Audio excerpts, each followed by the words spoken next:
Hello po mga kaluto, welcome back sa aking pong channel. Kamusta po kayo dyan? Sa araw pong ito ay nagpunta ako ng palengke at nakita ko po ito.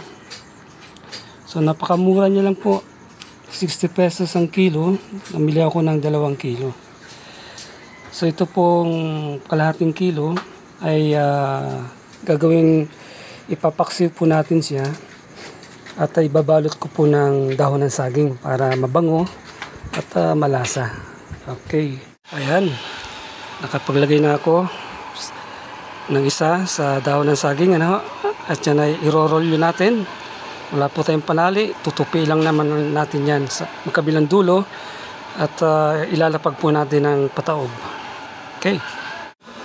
So yan po. Nakakailang piraso na rin tayo. No?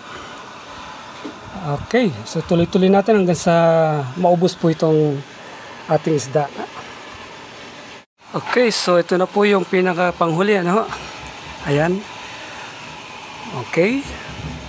Pinaka-panghuli po ito. Last balot. So yan po. Nakagawa din tayo ng 15 piraso, no? Ngayon, lalagyan na po natin siya ng sabaw na suka din. Suka nga, dahil paksiw. Pero buhos po natin itong natirang kwan. Kasi ito templado na po, no? Buhos natin yan. Kaya po natin binalot sa dahon ng saging. Ang purpose po ay para mabango. Ano ho? Pwede naman siyang ipaksiw na walang balot. Pero minabuti ko na ibalot sa dahon ng saging para mabango nga po siya. Okay, so lagyan ko ng asin, magic sarap, paminta, and suka. So lagyan ko ng magic sarap, ano po? Para masarap nga, kaya nga magic sarap. Para masarap, ano po?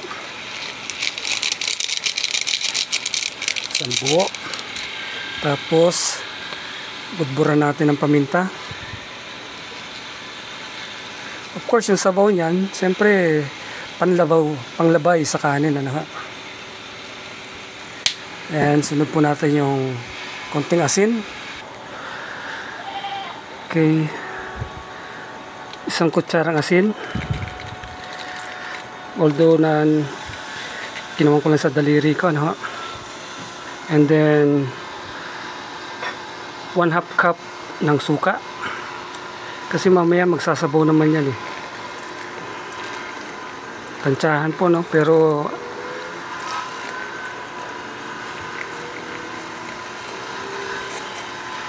one-half cup pa rin yan. Alright. So yan po. Tingnan natin sa tagiliran. Ayun. Oh, sigurado po ang bango nito. Alright. So isalang na po natin. At ito na nga po. Akin na pong isinalang. Hintayin natin pong maluto. And then pakita ko sa inyo mamaya kapag kakain na. Alright. So yan po mga kaluto, kumulo na, no? Ayun po. Merong isang nakatakas, sap-sap yata. Alright, ang bango-bango po mga kaluto, ang sarap. Katakam. Yung timpla, ang bango. Tapos yung dahon ng saging, ang bango rin. Alright, so luto na po yan. At patayin ko na po yung ating kalan. Yun. Nakakatawa na may isang isdang yan na lumabas. Sap-sap po yata. Alright. So, maya-maya po ay kakain na tayo. Hello po mga kaluto. Welcome back again. Yung nasabi ko kanina sa unang video natin ng paksiw ay yung kalahati ay ipiprito natin, lalagyan natin ng breadings at ay lalabas na para bang tawilis, ano po. Okay, so ito na po siya. Taran! So yan po, ano ho. So templado na rin po yan, ano, na season na natin. Okay. So mamaya-maya po ay piprito na yan. Pasipsipin pa natin ng konti, ano. Okay, so antabayanan nyo lang po mga kaluto, ano.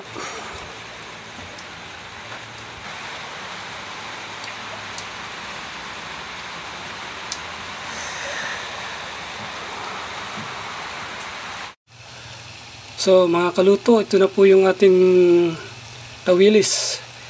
Atin na pong dinidip fry. Ayan ho.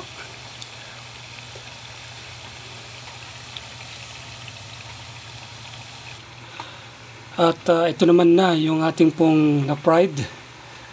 Ayan ho. Malutong siya na ho. Ay tinikman namin, malutong.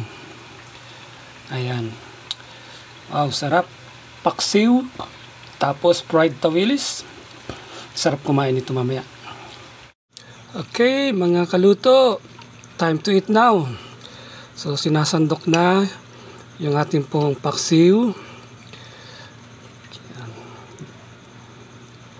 Dalawa lang muna. Pag ginanahan, kuha na lang uli. Ang bango. Buhos mo yung sabaw. Sarap ng sabaw niyan. Okay. Solid na po kayo mga kaluto, mga kaibigan. Kakain na po. At ito na po yung ating tawilis, ano ha? Sausawan, patis na mayroong kalamansi o yung dayap, lime. Okay. So kakain na po kami. Salamat sa inyong panunood, sa inyong pagsama. Patuloy po kayong sumubaybay sa aking po mga video. Of course, kahilingan lamang po, paki-likes and then subscribe po sa aking channel. Salamat po, hanggang sa muli. Ingat po kayo dyan and God bless. By the way, tignan po natin ang laman. Itong ating pong paksiw.